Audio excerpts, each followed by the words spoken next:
Hi everyone, আসসালামু আলাইকুম। আজকে চলে গেলাম চায়না টাউনে। আসলে যেদিন বাসায় থাকি সেদিন মনে হয় বাসায় থাকলে আরও অসুস্থ লাগে।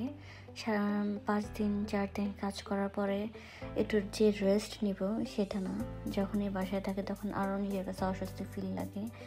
আসলে ভালো লাগে না, অনেক বোরিং ফিল লাগে। সেই জন্য চলে গেলাম আমার হাজব্যান্ডের সাথে চায়না টাউন। আর আজকের ওয়েদারটা অনেক বেশি ঠান্ডা ছিল, যেহেতু এটা শীতের দেশ, সো ঠান্ডা এখানে থাকবেই।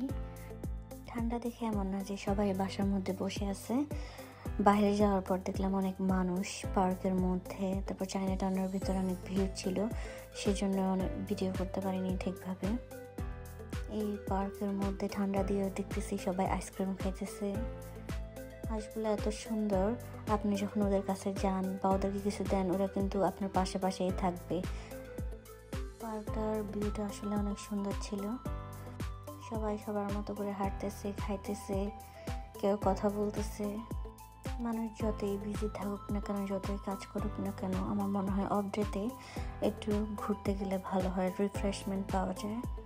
কেননা অনেকের দেখা যায় আত্মীয় স্বজন থাকে, অনেকে ফ্যামিলির সাথে থাকে, অনেকে একা থাকে।